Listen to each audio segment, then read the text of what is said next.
Welcome to Releasing Your Inner Dragon, where story creators talk story creation. Drake is an award-winning fantasy novelist and creative writing teacher. You can find his epic fantasy series, The Genesis Oblivion, on Kindle Vella.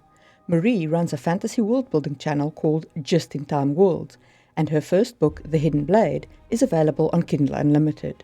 We hope you enjoy this episode. Hello and welcome again to another episode of Releasing Your Inner Dragon with Drake and Marie. As always, remember, if you find this content entertaining, give us a like, give us a thumbs up. You can follow us on all our social medias or whatever. Hit the subscribe button, join our mailing lists. All the stuff that every other person says in all of these videos.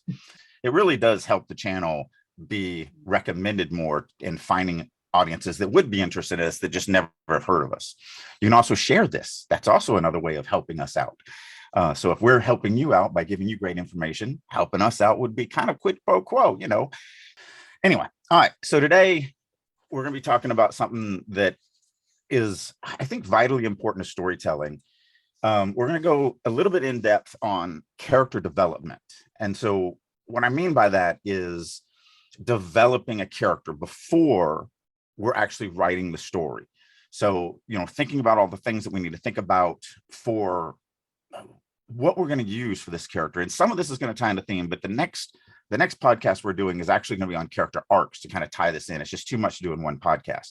So in that episode, we're going to talk much more about thematic elements and the theme of your story and how it relates to the character arc.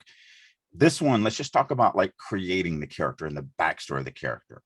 So to kind of start off with, what do you kind of feel, Marie, is the husk of this? I come at character development from an angle of a role player. I have been, I've been a role player for 20 years. I picked it up at university, as many people do, and just never quit the habit. The biggest lesson that I learned at the role-playing table, in terms of both as a player drawing up a character and later as a GM helping other people draw up characters, is the importance of building hooks into the character early on.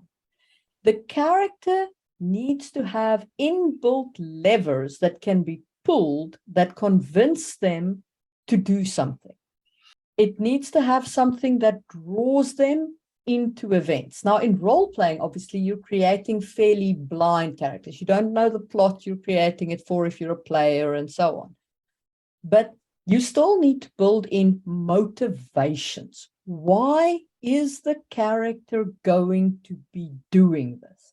And that comes from things like their parents. It comes from how they were raised. If they were orphaned, were they raised in an orphanage? Do they have a chip on their shoulder? Did they have a great mentor? All of these things impact the formation of the character and their personality. So that's my approach. It's a much looser approach, I think, than yours, because you actually have some great questions to ask. So, well, I actually think that's the third step of character creation for stories.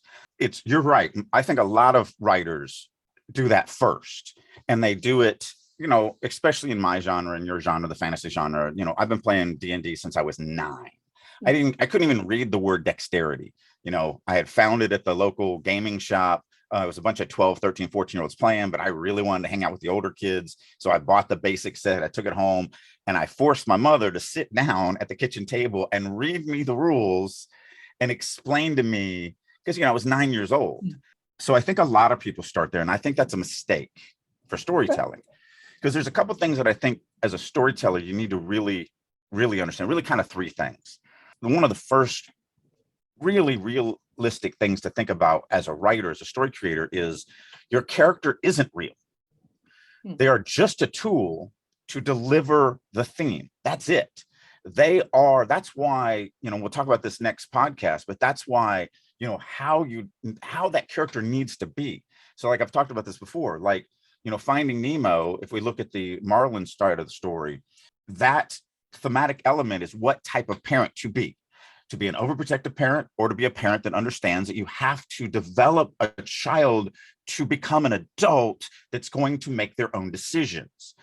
as always, the story's going to prove one of those true. Now, not that it's actually true, but the story proves. So like I always use Golding with Lord of the Flies. I don't agree with him that all humans are born evil, but that's what he proved in his story. He proved that all humans are born evil, but that's only proved in his story. So in the Marlin story arc for Finding Nemo, they're going to prove that being an overprotective parent is wrong. And I believe that, that's one of the reasons why it resonated with me. So I think that's the kind of the first thing is you have to understand they're not real, that they're a tool. They're a tool to tell a story. After you get into the story, yes, you want to develop them as real and you want to treat them as real because the audience needs to feel that they're real. But in the beginning, in the planning stages, I think that's actually a very bad thing to do, to think of them as a unique individual character. I agree with that. And that's not entirely what I was advocating. So when I say that the character needs to have hooks built into them, they need to have a motivation to be the way they are. Because you approached it from I'm developing a character to play in a role-playing game, which I do all the time. I wanted to make sure that audiences understood that there's some things beforehand. So that's one of the three. And then the second one we've already tied in. The character has to be developed for the plot. So you need to, that's the reason why I feel like you really shouldn't be developing characters until you figure out your thematic element. Now, I'm a plotter. Pantsers don't even know what their theme is when they start writing. So pantsers are going to develop a character first. And so we'll talk about this next podcast, but understanding the plot, understanding the thematic elements, like just as an example, just so we can get there. Where I was going with you have to prove the theme. So whatever you're proving on the theme, the character has to start against it. Golding knew this, which is why Ralph is on the side of all humans are born good. We're going to prove Ralph wrong. But the same thing with Finding Nemo. Marlin starts as a completely overprotective parent. So how do you know where to start that character if you don't know what you're trying to prove in the story? Because the character has to start against the story. And so like if I'm writing Finding Nemo and I don't believe in overprotective parents, naturally I would never create a character that was overprotective. That would be really weird to me to create that character. But if I know that I'm proving that that's the wrong side of the theme, then I would know I would have to create a character that was overprotecting, which is why Marlin is completely overprotecting. Now, they were brilliant in how they did it because they're the first 90 seconds of the movie that's its own story, that he wasn't an overprotective parent, and then his wife and 399 of his kids get eaten in front of him, and he's left with only one. So even me, once that faded to black and we come to the movie where Nemo's now getting ready to go to school for the first time, I'm right there with Marlin. I'm like, yeah, you don't let that little kid out of your sight. Like, holy crap, you lived through something that is, I can't even imagine the horrificness of that. So, this is all you have left. So that was the brilliance of that story. And especially because Nemo came out of that with the little egg got damaged. So he came out with the fin that wasn't fully developed, which of course didn't actually affect the fish at all, but it certainly affected Marlin. It tugs on the heartstrings. This is why it's so important to me to think about stories like this, because I don't think you can come up with stories like that with those levels of understanding that everything you do is about affecting the reader. If you're just creating a cool character that you love to play, you're going to miss all of those awesome things. And so those are two things that kind of go together. But there's one that is that great characters in literature and movies and everything like that, one of the biggest reasons why they stand out is they're not one character. They are many, many, many characters that are molded and melded into one. It's a bunch of different traits and a bunch of different types of, because you're really, what you're doing with a character in a story is you're talking about the entirety of human existence, the entirety of human understanding and reaction and everything like that. So that's why they're hyper exaggerated. The best characters are way over the top of what a real person is. That's why every romance. So when the all hope is lost moment comes in every romance, they are more heartbroken and more devastated than any human ever will be in real life. Because you have to, what you're doing is you're really trying to communicate with the human spirit. That's the other thing, is that they're not just like when I'm creating a character to play, in a campaign, or if I'm even if I'm DMing and I'm coming up with characters to play, or even my secondary and tertiary characters in my stories tend to sometimes just be, they're just one. When we're talking about the protagonist, the one that we're really going to be telling, the vehicle that's really telling this story, you really do have to think bigger than just one. It has to be, it still has to feel like one. Again, a lot of writing is that Wizard of Oz. The audience sees the big flaming head that screams at them and is really terrifying, but really it's just some nerdy dude behind a curtain pulling strings. So it has to feel like it's one. It has to feel real, and it has to feel, all of this stuff. But the reality is the storyteller, I think if you think about it like that, you're kind of starting with one hand tied behind your back. You're starting at a disadvantage in understanding the true power of what stories can do. And I think that's one of the reasons why, and I've said this, I don't know if I've ever said it on this podcast, but I've said this a million times, as I've been touring and teaching and stuff. It's the reason why you'll read a story, and everybody has experienced this. You'll read a story and it wasn't bad. The story seemed fine. The plot seemed fine. The characters seemed fine. But at the end of the day, you didn't care.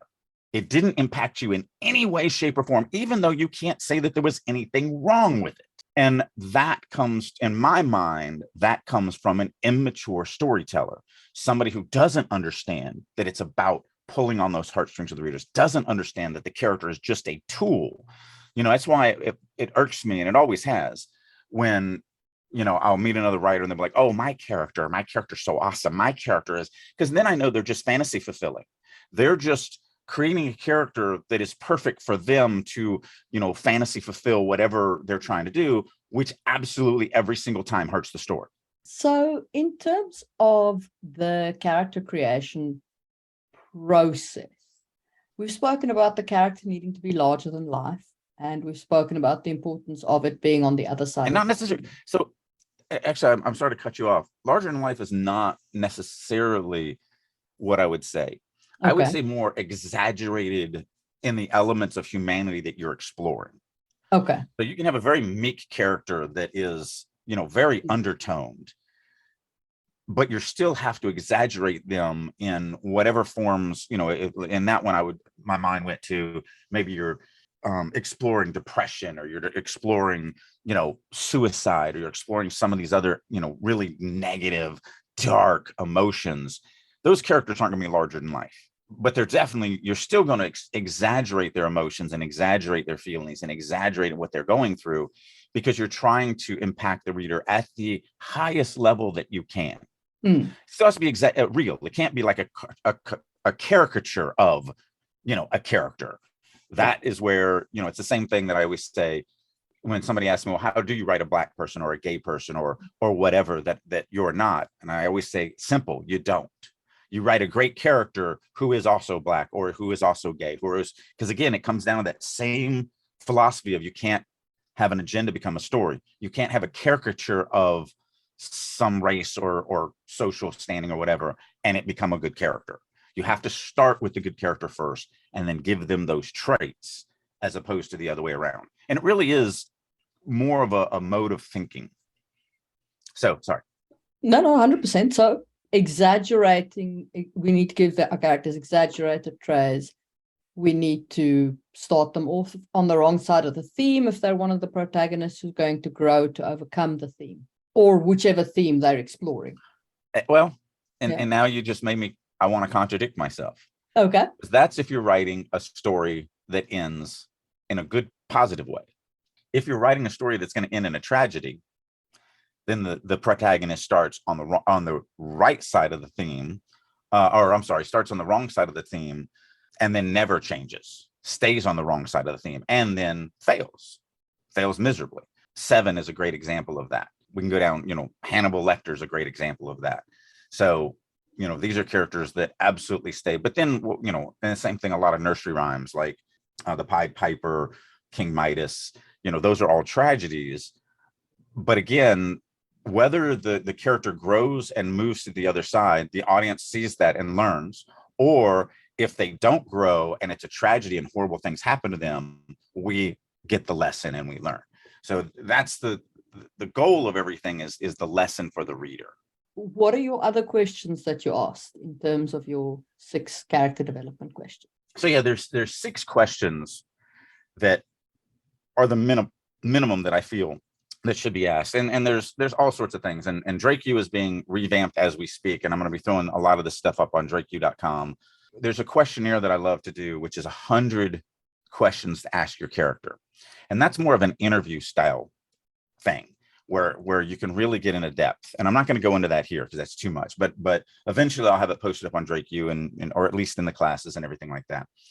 But there are 6 questions that I do at a minimum. And I have a document that I'm looking at that is literally my blank document that when I'm creating a POV character, this is the document I open up, I put their name at the top, and I fill in at least these things. And technically it's 7. So it's not really 6 or 7 questions because the first one, not really a question, but I feel like it's where I start. So I like to start with the character's backstory. So again, remember, I already know what the thematic element is. I'm a plotter. I already know what the thematic element that I'm trying to prove and disprove is. I already know the general building blocks of the plot. I haven't plotted it out yet in detail because I need a character to be able to do that, to understand how they fit into this. But I've at least already figured out what type of story I'm telling. What is the overcome? You know, if I'm doing Star Wars, I already know that we're going to blow up a Death Star. I know there's going to be a Death Star that's blowing up planets and we have to destroy it, or the Empire wins. I already know that I'm going to be proven that you need to believe in faith more than technology. So I've already, developed the Force as an allegory for faith. I've already developed, all the technology and stuff like that. And now I've got those building blocks of where I think the story is going to go. So Finding Nemo would be the same thing. I know I'm going to, write a story, at least in half of it, that is going to prove that being an overprotective parent is wrong and blah, blah, blah. So now I need to figure out my characters. But since I have at least that much of a base of the story, and I kind of have an idea of what the character needs to do from a tool standpoint. And again, that's why I start from that.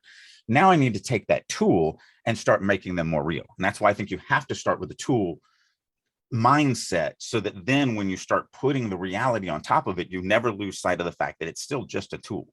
It's just a device that I'm going to use to tell this story. So I start with the character backstory.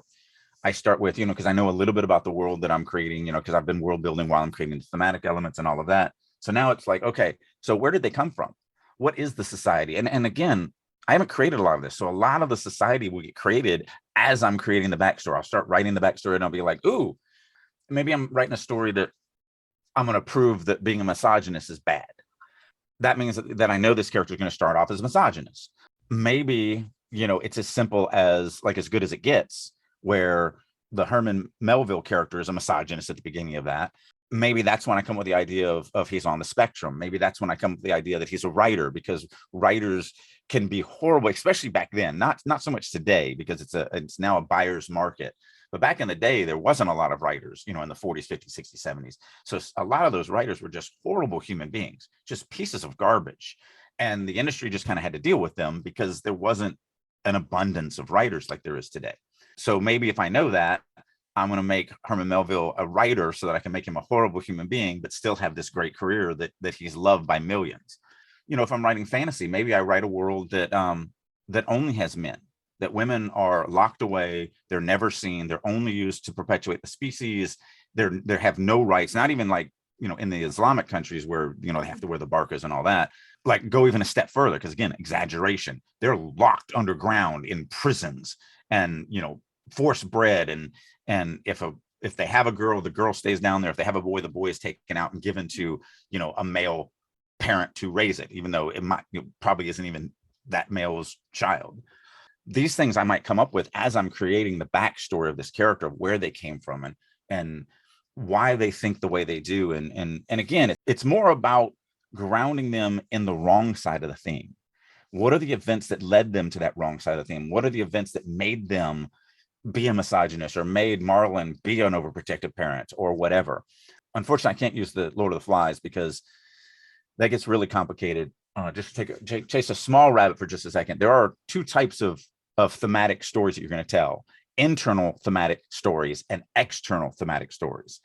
And the vast majority of us are writing internal because those are much more relatable. That's what the mass market wants. That's where you have the theme raging inside of the protagonist, and the protagonist will then make a decision. So Luke Skywalker gets both religion and technology, and inside of him, he has to figure out what to do. And then he makes a decision that then moves him to trust the Force and not technology and win the day. Marlin the same way. Internal story arcs. That's where they are. Lord of the Flies is an external story arc. And I also like to talk about V for Vendetta as an external story arc. And the problem with those is your protagonist isn't a character. They're an allegory for whatever side of the theme they're on. So Ralph is not an actual character. He's an allegory for all people are born good. And Jack is not a real character. He's an allegory for all people are born evil. So allegories can't change or you break the allegory. That's the reason why Ralph can never change and Jack can never change, because it's not an internal thing. The world has to decide. And so in V for Vendetta, the world decides that we're going to go against the government. In Lord of the Flies, the boys, whatever they were called, I can't even remember, but Jack's, all the boys that were basically doing this bad stuff, they decide, no, we're going to kill you. We are born evil.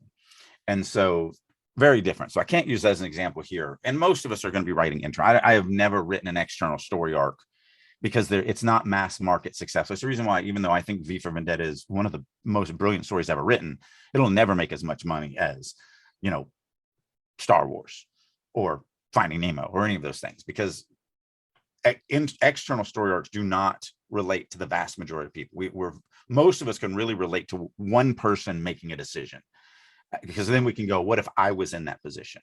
Whereas external story arcs, you don't really have anyone you can put yourself in. Like, I don't agree, like you, I don't agree with the conclusion that William Goldberg came to in Lord of the Flies. Although I'm probably more in his camp than I am in yours. I have a darker view of humanity, as we all know. Very much an optimist when it comes to humanity. But nonetheless, I don't quite fall in his camp. But I still think that Lord of the Flies was brilliantly written. It's an amazing book, but it's 100%. not something that you give to somebody who's looking for, a feel-good story. Here's a great feel-good story on murdering children. It's not an easy read. But, the fact that it's brilliantly written is the reason why it has stood this test of time. Yeah. Even though the vast majority of people who read it do not agree with the thematic element that is proven, it is still such a compelling story that that's what makes it survive, which is, Stephen King. And one of the things he said that was really smart was Rowling and Myers basically wrote the same stories in Harry Potter and Twilight.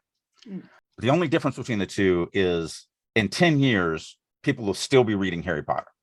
And that comes to the quality of the writing. It does, but it's also the theme. I think I remember the quote you quoting there, because the quote was actually, what he said was, Harry Potter teaches you the importance of human perseverance in the face of all odds. And Twilight teaches girls the importance of having a boyfriend. Right. And again, that's still what I'm going to. It's the strength of the storytelling. Yeah. Twilight was successful because it was right time, right place, right moment. There's so much about it that 5 years sooner, nobody would have ever heard of it. 5 years later, nobody would. And I feel the same way with Star Wars. If Star Wars had come out 5 years sooner, the IP wouldn't exist today. If it had came out 5 years later, the IP wouldn't exist today. So, because it's not. So I agree and I disagree. So on Star Wars, I agree and I disagree. So I'm with you on Twilight. On Star Wars, yes, you're right. But Star Wars was also a visionary brainchild. I feel if there hadn't been a Star Wars, there might not have been anything. I don't know. I mean, we were doing, it was the first epic sci-fi-esque, because it's really fantasy. Yeah. But science fantasy. But I mean, even in the 20s and 30s with silent films, we were making science fiction movies. They were just but not the way Star Wars did. You know what I mean? Not with the races and the Force and everything. And I think, like, I despised, 1, 2, and 3. I do, but I also think that to a certain extent, and this really is a rabbit hole, but to a certain extent, we all misjudge George Lucas. He is not really a brilliant storyteller, but he is a visionary filmmaker. See, because like I think that the way that he did the special effects in the first Star Wars was amazing. And when you look at what he did in the second Star Wars, how heavily he leaned into CGI, how much ground he broke. He's not a storyteller. He is a filmmaker. And by that, I mean, he can think in terms of what will look good on the screen. He can think in terms of how to make the special effects, the sounds he needs to marry to what, device. I mean, if you look at those documentaries of how they made Star Wars, like the little pull boxes that they put on the guys for their, their uniforms and things like that.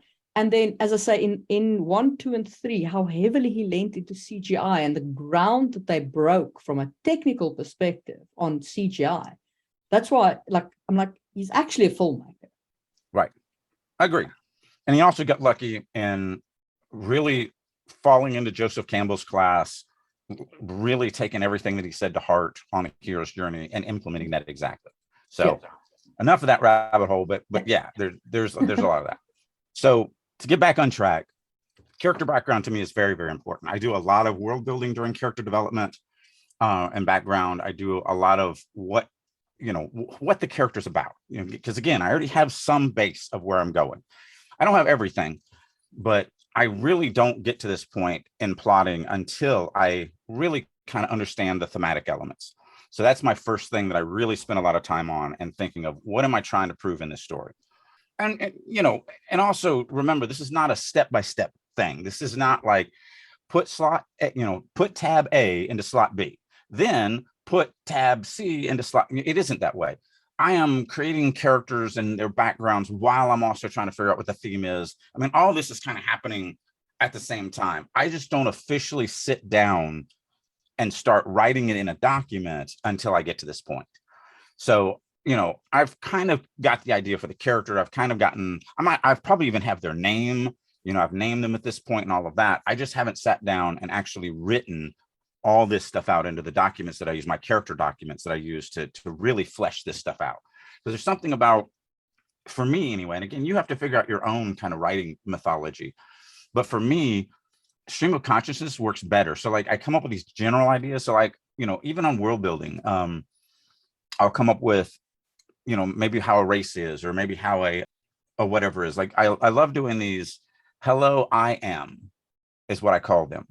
So first of all, I do it for characters. I will write a thing that says, hello, I am our dairy core. I was born here. I enjoy it. And I really try to get into that character's head and all that. But I do that for races.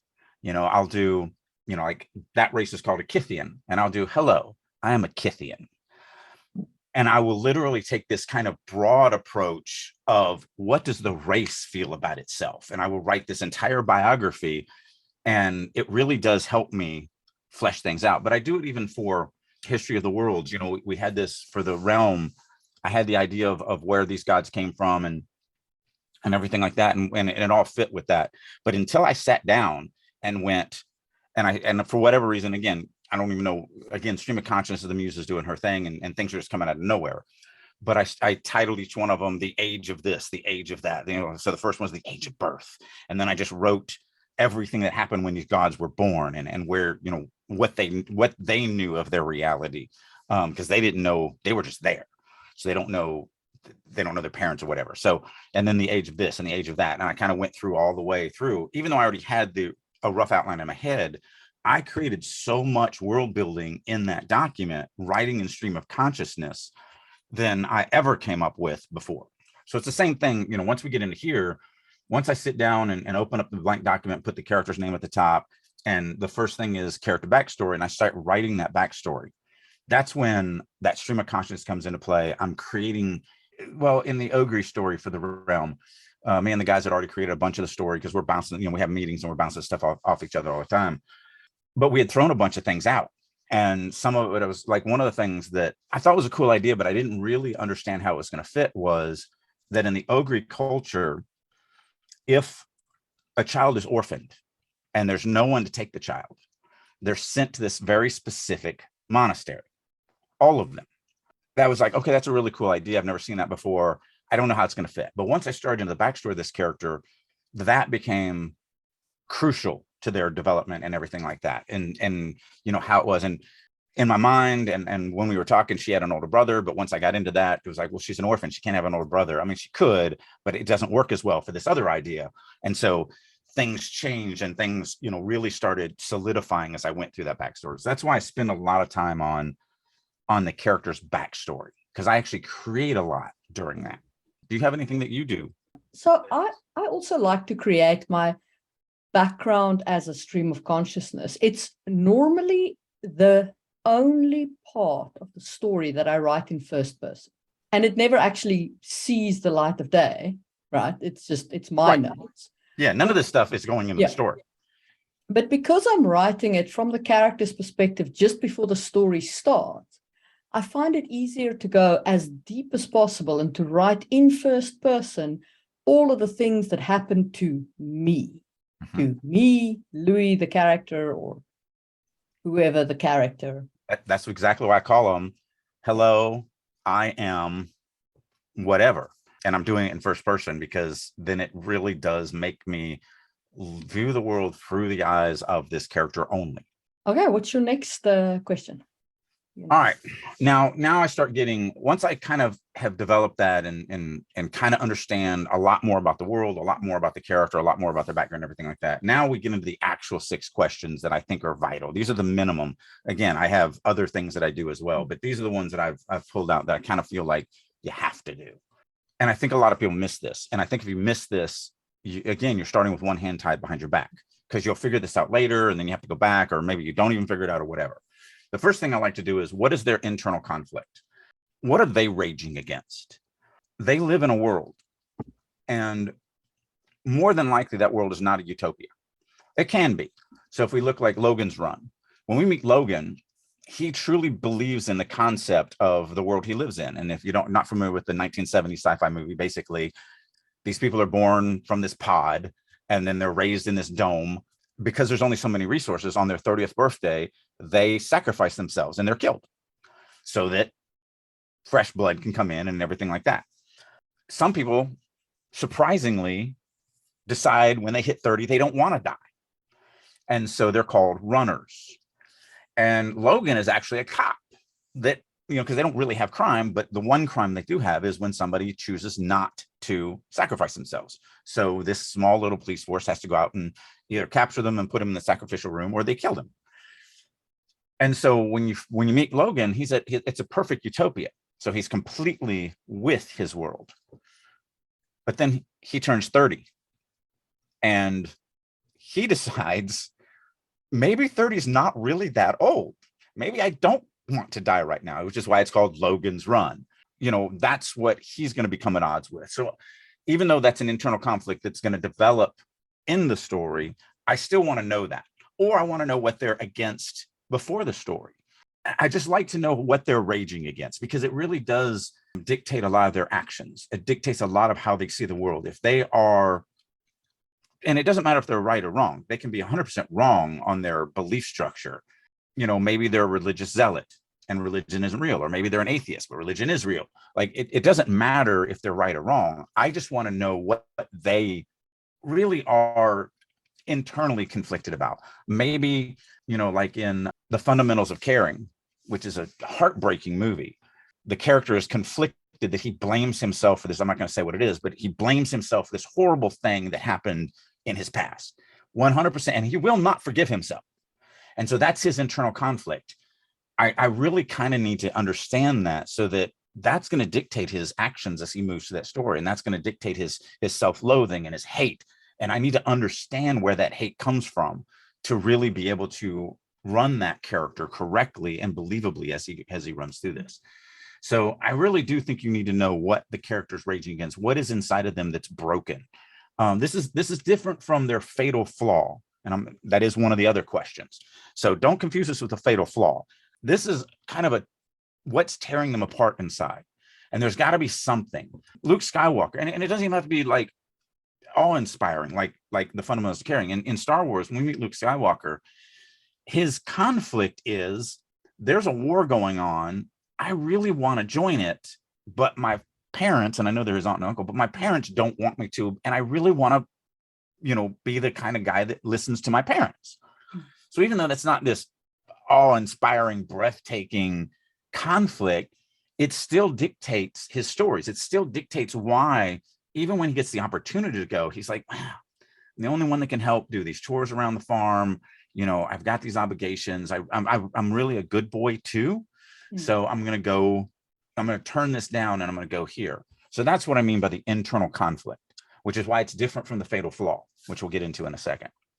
And that I like to tie back to their driving motivation. That to me is one of the levers that can be pulled, because there is nothing like what you're raging against to convince you to act. Right. The other thing about the internal conflict, it doesn't normally tie into the plot. It can. And as long as I understand it, I can tie it into the plot as the story, as I'm plotting the rest of the story and really figuring out each scene and everything like that. But it is still what you would call those hooks. It makes them more real. It makes them more believable. It also sets them at odds. Normally one of two things, and just what I talked about with Logan Run and everyone else. Normally a character is either going to start at ease with their world, which means it's a utopian to them. They're fine with everything, or they're going to start at odds with their world. Teenage angst, or that great thing where I'm rebelling against everything. And understanding which side of that equation your character starts on will let you understand better how they get pulled into that story. Just like you said, if they're raging against it, their rage is a great thing to make them want to act. But if they're not raging against it, then that also is a great thing, because then the world will rage against them and the realities that they have to deal with will pull them in. So like, with Logan, he was 100% convinced. I mean, so much that he killed people that refused to kill themselves. And so, but then he becomes 30 and he starts realizing that that's not actually that old and everything like that. And so the world is raging against him now instead of him raging necessarily against the world. And the internal conflict is also a really good point of exploration for the external conflict with other characters. Because when two not matching internal conflicts come up against each other, the resulting fireworks can be spectacular. Okay, so that's internal conflict. What's your next one?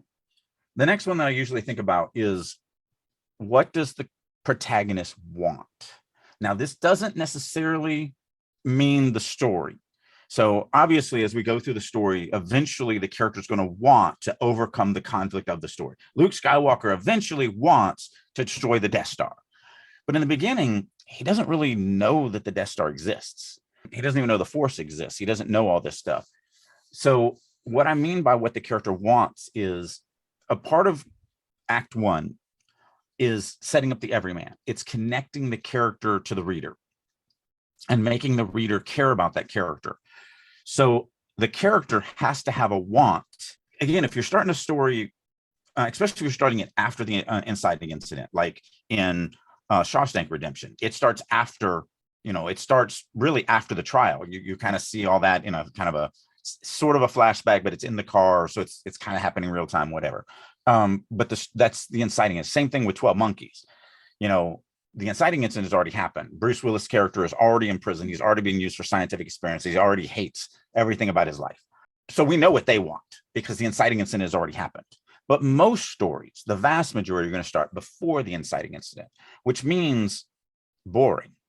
That's really what it means. And that's one of the reasons why a lot of the industry has gone, oh, you got to start with an action scene. You don't have to start with an action. And we've already talked about that in a previous story. And I very rarely start in an action scene, because most of the time the action scene doesn't matter to the reader yet. It's why, just to tie it into stuff we've already talked about, it's why dreams don't work, because you use them wrong. So what I want to do with this is, it's really, what do they want that is going to be interesting enough that the readers are going to go, ooh, I'm going to follow this character. Or at least relatable enough. I mean, and it can be anything. It can be the character owes a debt that's due. And they have to come up with the money to pay for it. That is such a relatable, insta-relatable motivation, because most of us have been in the position of looking at a bill going like, crap, I didn't budget for this. Right. I mean, I'd go bigger than that. I want to be wealthy. Yeah. That has nothing to, let's say that has nothing to do with the story that we're telling. We're not telling a thematic element about wealth or the perils of wealth or the joys of wealth or any of that stuff. So it has nothing to do with the story that we're going to tell. But understanding that the character wants to be wealthy will allow me to craft that everyman moments in a way that, because a lot of people want to be wealthy. No one likes to struggle, paycheck to paycheck to paycheck, even though 80% of us struggle paycheck to paycheck to paycheck. It's a very relatable thing. And so that's what I'm talking about with this. It's the want of the character. So I haven't done this on this podcast. I do this in class all the time. So I'm holding my hands about a foot apart, parallel to each other. What people don't realize in a story, and so one of the writers of the realm had never really written fantasy. He's a fantastic writer, but he'd never really written fantasy. So when he first started writing his first story, everything was new to the character. He had grown up on this one farm that he had lived at his whole life. Yet the field that he just went out was brand new. The people that he met from town were brand new. Everything. I'm like, no, dude, this character's life. And so the reason why the hands are apart is what you really have to think about is your story starts with the camera turning on in this person's life, and it's going to end when the camera turns off. But this person has lived before the camera was turned on, and the person lives after the camera is turned off. And so again, it's about thought. It's about thinking about this stuff. And so the want is really, what has the character really been struggling for before I turn the camera on their life? Because then I can continue that want until the story intervenes and shows them that want is petty and, it's nothing that you really want. What you really want is this other thing for whatever reason. It could be world destroying. It could be, personal destroying or whatever. And so that's the thing that I want. I want to understand this character so that I can make them interesting during the boring part of setup, when I'm connecting the reader to the character, when I'm connecting the reader to the main conflict of the story, when I'm starting to set up where this character came from and what they're about, and all of those relatable things that I'm going to use as hooks to hook the reader's heart into wanting this character to succeed at the end and wanting to follow this character through this journey of trials and tribulations as they go through this. So that's what I mean by that. And again, it's just, I'm a big planner. And so I like to know all this stuff before I get into the battle of writing words. So I just want to say in defense of pantsers that I totally do also plan my characters beforehand. Right. So I guess it depends on what kind of pantser you are, but I know a lot about my characters before I start writing. Yeah, and we've talked about this before. Pantsing and plotting is not a one side or the other. It's a sliding scale. You might be a little more heavy in plotting. I'm very heavy in plotting. You might be, some on plotting, because that's where I kind of see you at. You're just over the line of the plotter side, where most of what you're going to do is pantsing. Yeah. What I actually do is I do a lot of world building beforehand. Mm-hmm. But that's still plotting. That's still on the plotting side, the planning side. No, 100%. But I don't plan my story as such. I just know where everything comes from because I've built this world that exists independently. But regardless, okay, so that's want. What's your next one? So once I get that answered, I also want to know what the protagonist is afraid of. And this, again, is not their fatal flaw. These are just phobias.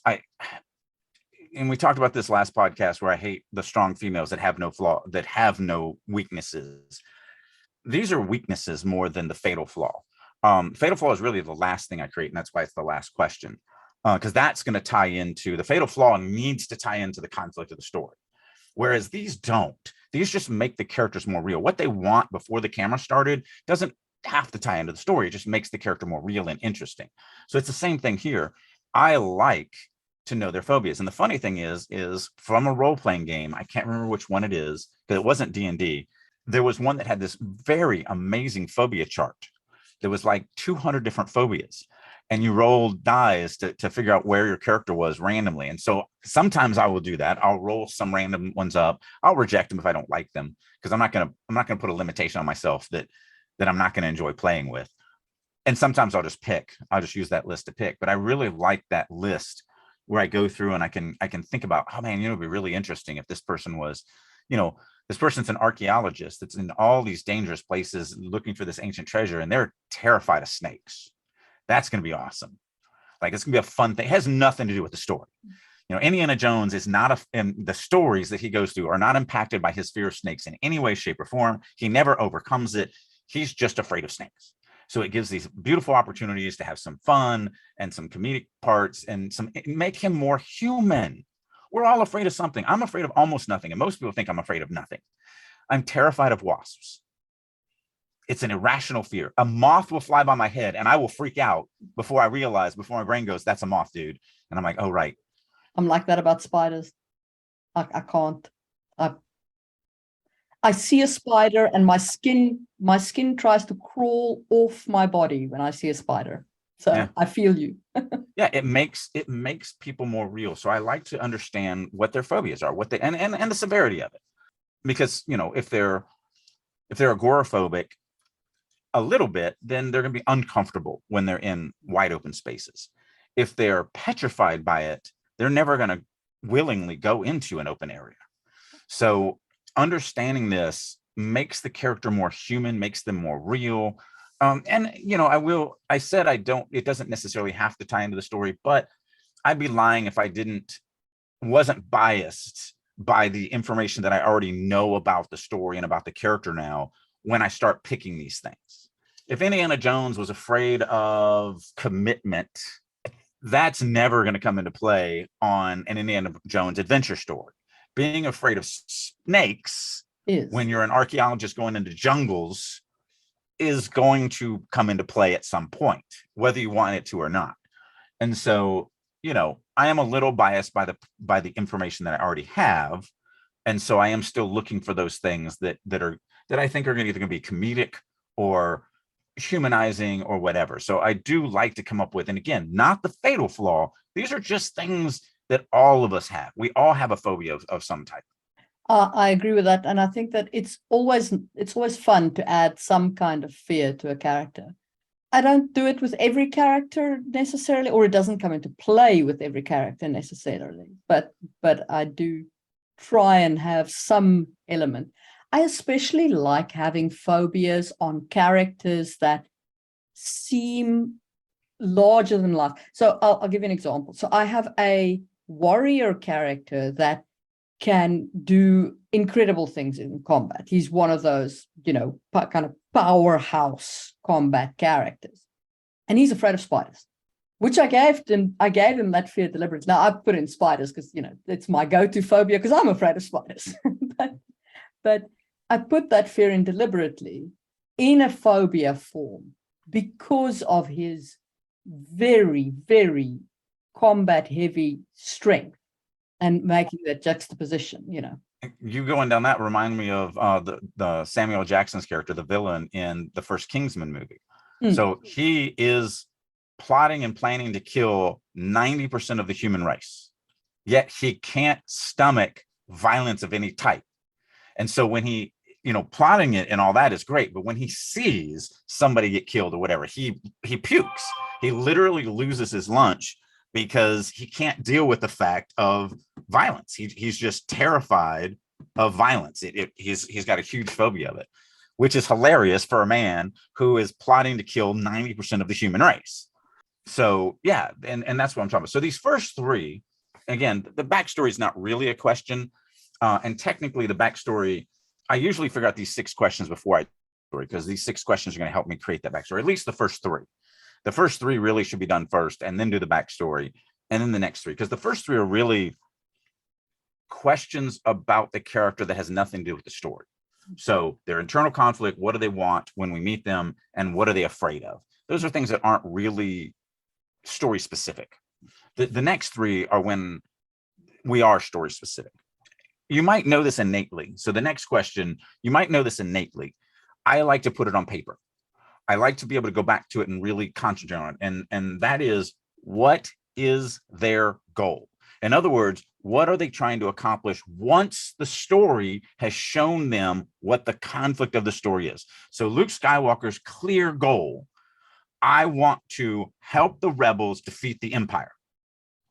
And I think it's important to actually state that because it helps you stay focused with it. Sure, if I'm writing Star Wars, I know innately that Luke Skywalker is trying to help the rebels defeat the Empire. But putting it on paper and really stating it gives you this really focused thing that you can come back to and like really understand that every scene, once the character has bought into the story, once they've been drug into it and accepted it. They don't always accept it. You have the reluctant heroes that will fight it the whole way or fight it half the way or whatever. Marlon fought, not being an overprotective parent all the way to the bitter end. But still, once he accepted it, he now has a clear goal. He has an understanding that he needs to make sure that Marlon gets enough knowledge and information and just parenting so that when he is on his own, he's going to be able to make those decisions on his own. Because every child is going to leave you. I mean, my 18 and 20-year-olds still live here, and I'm looking for the day when they're going to move out, but that ain't going to be anytime soon. But eventually, I'm assuming maybe we might be empty nesters one day when they're 30 or 35 or 40 or whatever. So I think it's important to write that down. And then that actually ties into, I'm going to do the second one, and then I'll get some comments from you.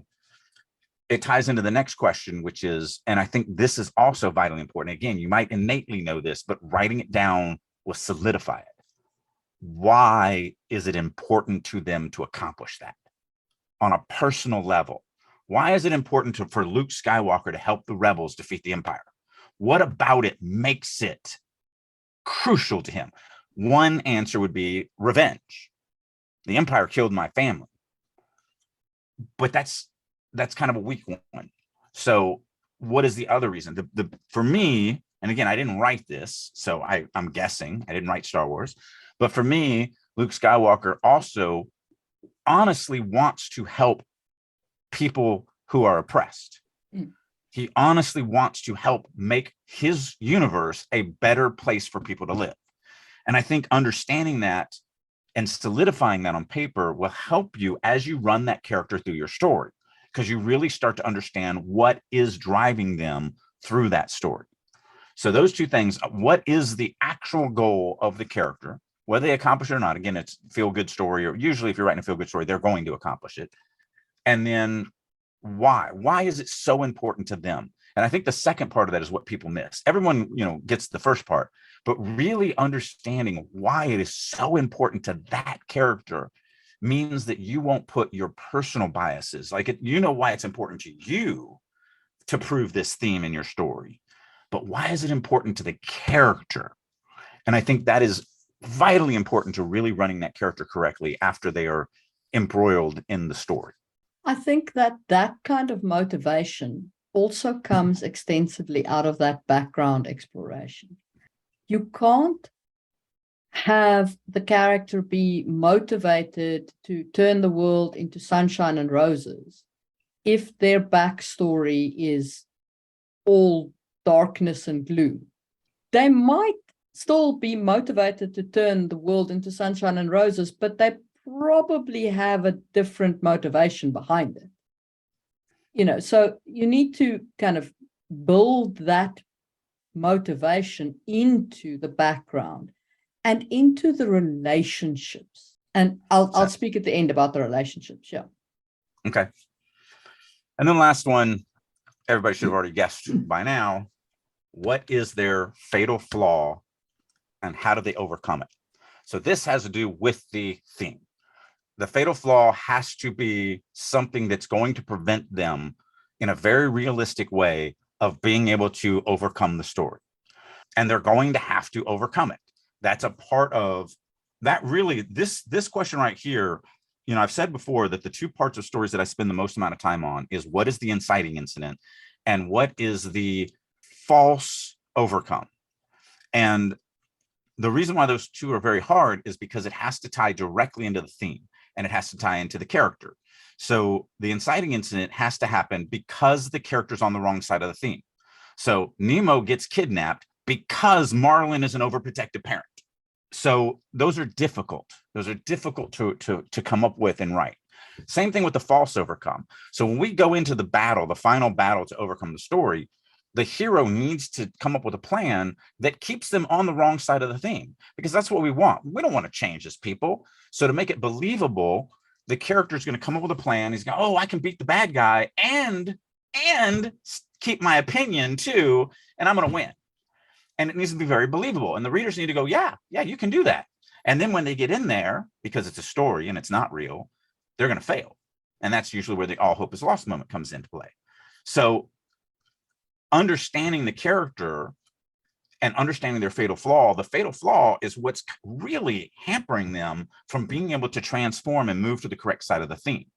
And it's one of the reasons why, and I've talked about this before, I always hate climaxes of stories. I hate my climax. I hate everybody else's climax because they happen so fast.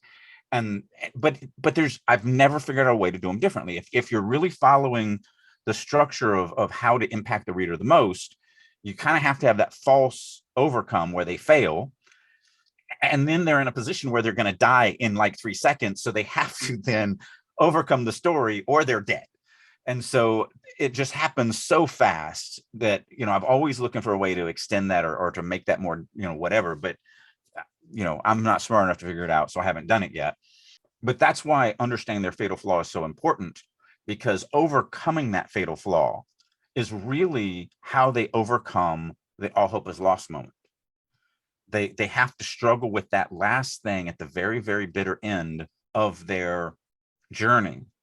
They have to, because the fatal flaw is keeping them on the wrong side of the theme. So not only do they have to move to the right side of the theme, that's, if Marlon, if his only thing was learning to not be an overprotective parent, he learns that lesson. Really, he learns it when Nemo is kidnapped. But then when he meets the sharks and when he meets, each one of these are another lesson, all the way up to the very last person he meets is that stone turtle who's like, dude, you just got to let kids grow. At any time, he should have gotten enough information to have moved to the right side of the theme. What keeps him from that is his fatal flaw. His fatal flaw is the tragedy that happened to him at the beginning of that movie. So we get it. We understand why he cannot let go of being an overprotective parent, because he's lost so much and been through so much pain and agony that the thought of not being an overprotective parent is almost unfathomable. And so that's his fatal flaw. It was imposed upon him, but that's still his fatal flaw. He has to overcome that if he's going to overcome the conflict of the story and move to the right side of the theme. If you don't figure that out and don't tie that into the story that you're telling, that's where you get weakness in your story. That's where it's like, it was an okay story, but if you really want to impact the reader at the highest levels, that's why the structure has existed for 8,000 years, because it impacts people at a very deep level over and over and over and over and over and over and over again, which is why it is so powerful. That's the last thing that I really want to figure out. And then that fatal flaw is going to affect them through the entire story, because we need to make sure that the audience understands what their fatal flaw is. So if I was writing an adult version of Finding Nemo, there would be a scene absolutely at least once where he sits with Dory, and Dory's like, I don't understand why you're doing this. And he would then, drag the audience into his pain and into his darkness. Now it's for kids, so we're never going to do that in that movie. But if it was more an adult situation, I was doing this, my audience is older, and I'm going to want to take them down that path and really show them what this fatal flaw is, that you don't understand what it's like. I lost a child, and I cannot do that again. It will break me. We're not going to do that in Finding Nemo. We can't do that in Finding Nemo. It's the wrong audience. But they kind of at least, hint at it. And so that's why it is such a powerful, fatal flaw for that character. And even though they don't explicitly say it, most people at least innately understand it. They remember the loss. They kind of extrapolate what that's like. The kids don't, but the adults absolutely do. And you extrapolate what that must be like, and you kind of see his actions as he goes through it are because of that. Why is he so pigheaded? Why can't he learn that you can't be an overprotective parent? Well, it's because of what happened to him. And I get it. Even though it's not explicit, it's still there. So I have one additional step that I like to explore, which is kind of part of the background, but kind of not. And that is, I like to draw up a relationship chart of my characters, especially pre the story starting. So I like to put down who their siblings are, who their parents are, what those people are like, even if those people are dead or not going to enter the story, or, just there in the background, or whatever the case is, I like to understand how they impacted the character. And then I like to understand how they could impact the character. Vitally important. And if you take that as its own step, all the better. I do include that into, that is what I'm doing when I'm creating the character's background. But again, what I preach and what I practice, because I do practice what I preach, is that you have to focus on this stuff. You can't just puke words on the page. It's never going to be as good as what can be accomplished if you spend the time really concentrating. So pulling that out and going, okay, but let's look at the family. Let's look at where this has come is brilliant and awesome. And, if you want to do it as a separate step, if you can't do it as, if you might forget some things or something like that, absolutely do it like that, or have it as a section inside of your character background, which is how I do it. But absolutely, it's about taking this stuff seriously and putting thought to paper, not just puke to paper. So in the background story, I like to put down the kind of the highlights, but that's not necessarily going to cover, every relationship he has with his sister or his brother, or, her parents or her friends, that taught her how to do makeup or whatever the case may be. Like, we are all an ecosphere of people around us, and your characters have an ecosphere of people around them. So who is that ecosphere? Who is their best friend? Who do they go to when they're in tears? Who do they go to when they want to get drunk? Who do they go to when they want to celebrate something? Who do they go to when they're desperate for help and they don't know who else to turn to? Like, what is that supporting structure around? Who is the thorn in their side? Who is their nemesis? Who's the thorn in their side? Who's the person that they really hate? Who's the person they love to hate? Like, all of those things are questions that I think that you need to answer to build an ecosphere of characters around your character, even if they don't enter the story. Agreed. 100%. And I guess those are our thoughts on developing characters up to the starting point of your story. And we will see you in the next one to talk about progressing characters through their arcs in the story. Till next time. Hey guys, Drake here. Thank you so much for listening to Releasing Your Inner Dragon podcast. I hope you're getting a ton of information and maybe even some nuggets of gold that you can take into your own writing to help you on your journey of story creation. A couple things I want to throw at you. First of all, for the first time in years, I am opening myself up to being a private mentor again. If you would like for me to work with you to improve your writing right now, reach out to me. You can either go to my website, maxwellalexanderdrake.com, and send me a contact form, or just email me at author@maxadrake.com. Also, as many of you may know, I've been out of the novel game for quite a few years. I was the lead fiction writer for EverQuest Next from Sony. I've been in the movie and TV industry for a few years now, but I am excited to say I'm back into the novel game. I've actually been working on a novel for a little while now, and I'm going to start dropping it on Amazon's Vella. So if you're on that platform, look me up, Maxwell Alexander Drake. Thank you again for listening, and as always, keep writing. Hi guys, this is Marie from Releasing Your Inner Dragon, and I hope you're enjoying the podcast. If you're interested in more content on fantasy world building, head over to YouTube and look up Just in Time Worlds. I release tons of content there. If you'd like to check out my book, The Hidden Blade by Marie M. Mullaney, it is available as an ebook, audiobook, and print book on Amazon. Thanks for listening, and see you soon.